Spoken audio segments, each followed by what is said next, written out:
Oh, yes. We're going to have Ness versus Ken.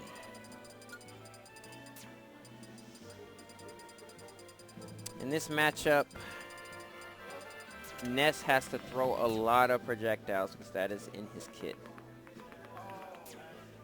Oh, it looks like they need to go back and change something on their names.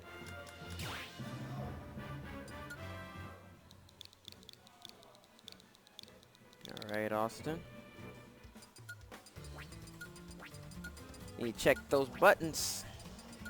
Just take off that tap jump because it's terrible. Please take off the tap jump. All right, we back. Going to Smashville. We're going to have Ness versus Ken in this matchup. I can't say that it's 100% one-sided. Because Ken is very strong, close range. And Ness, he's good in both. But Ken has a little bit more options close range. So we'll see how this match goes. All right. Austin with the aerials. And then Ken. Oh, aerial to grab. Very nice. Very nice. Hey, how's it going? Good. Just to help you out. Yes, yes. Do you know about these two players' history? Yes, I do. N has never beat Austin. Austin's like 18-0 on him. What? He's gotten very close, but he believes that this is a very bad matchup for Ken, purely because Ness, kind of due to his like floatiness, is able to get around and out of a lot of Ken's strings and his stuff pretty easily. Also that and the juggling here, it's very hard for Ken to get down because his aerial mobility is very, very bad. So he can't really drift away. And then at this percent like this, all he has to do is grab him, and he loses his stock. Very true. Ken is a kind of explosive character, though.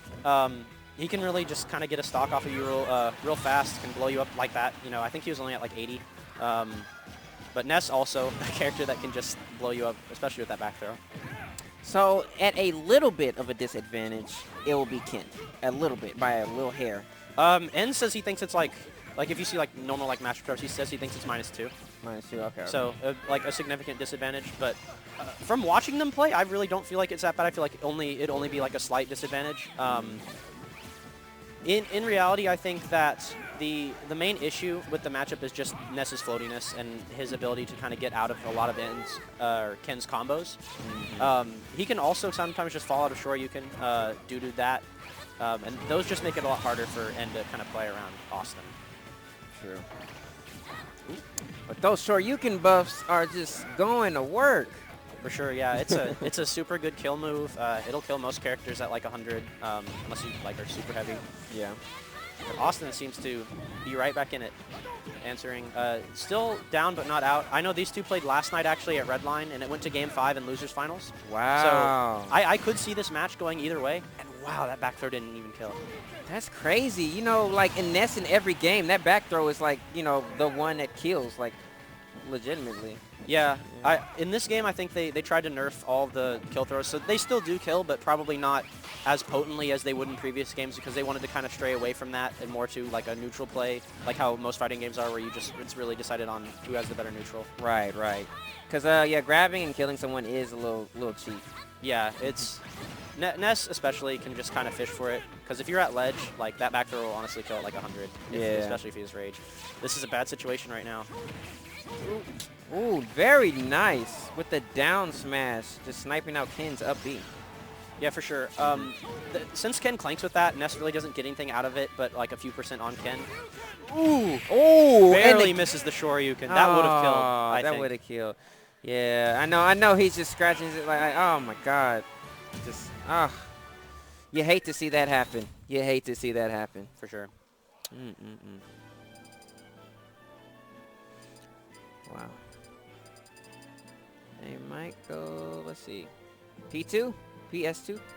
Maybe. I don't know. I know they N likes Kalos in this matchup. He also likes Unova because both of those stages provide him... Unova provides him with a small kind of area to fight Austin, so he's able to get in on him easier. Kalos provides him with those extra platforms on the edge to help out, but just going to run it back to Smashville, I guess. Very true. Wow. I'm glad to see this rivalry matchup. All right, we're back at the rerun. Let's see what will be different this time. So I didn't get to see the opening of last game, but I feel like that will dictate the kind of the pace. Because when I saw them playing last night, honestly, like, it was either last hit and Awestin was taking it, or it was just super devastatingly in Austin's favor. So I think if Austin's just able to get like a really big lead, that'll be very hard for Ken to come back on. But if Ken gets a lead, then at the same time, Awestin can struggle to combat that as well. Oh my God. Yep. Another one of those throws. Yucky. Oh, well, don't need it. All right. Yeah, and this is kind of how I was saying with the opening. Ooh, that's strong, but it's not going to take the stock. But since N had the starting opening, if Awestin or if N isn't able to get the stock off of Awestin real quick, it could definitely be a lot harder for him to bring it back. But the Shoryu going to do it. The Shoryu. And now it's basically back to even, only 18% separating them. For Ken, I think as long as he's respecting Ness's buttons, it can be easy for him to get an opening, and he can do 52 in one opening. Yep. So just being able to get around what Ness has. Oof. Ooh. Ooh, that was scary. His shield, man. Woo. Being able to get around what Ness has will really benefit him in the long run.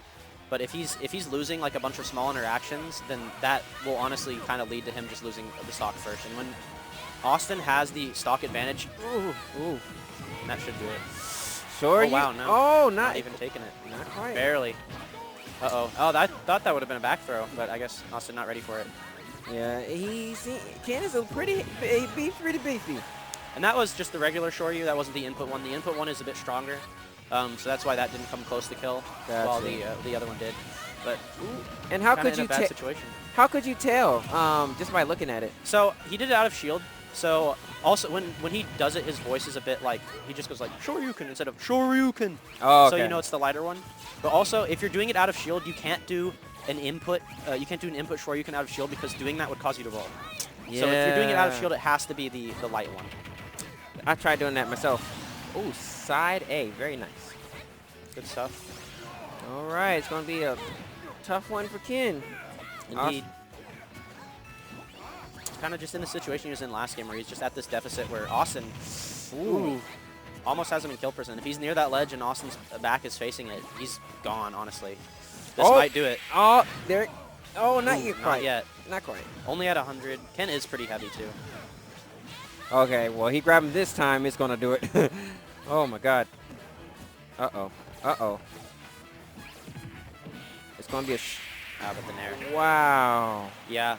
A lot of Ken's stuff, if not instantly buffered into a special, isn't, like, it's not going to do anything. A lot of the up tilt, the hard up tilt, which I think he hit him with there, doesn't have that much hit stun, so Awestin was just able to kind of mache out of it.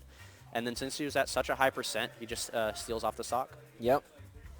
So good stuff from N. I think he's going to be going down to fight King K. King K, okay. No, I'm not sure. Oh, we have the bracket right here. So, Awestin... Let's see. Awestin and Denty. Awestin and Denty for winners finals, and then. Oh, I'm actually supposed to fight Cheeks. Cheeks is unrolling his controller right now, so that's probably me. Cheeks, all right. All right. Well, good luck to you, sir.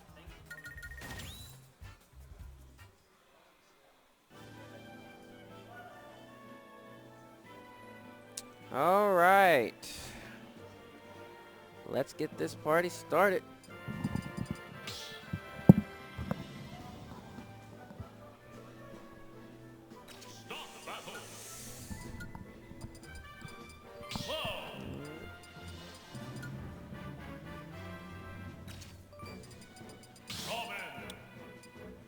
All right. I believe the matchup, it's going to be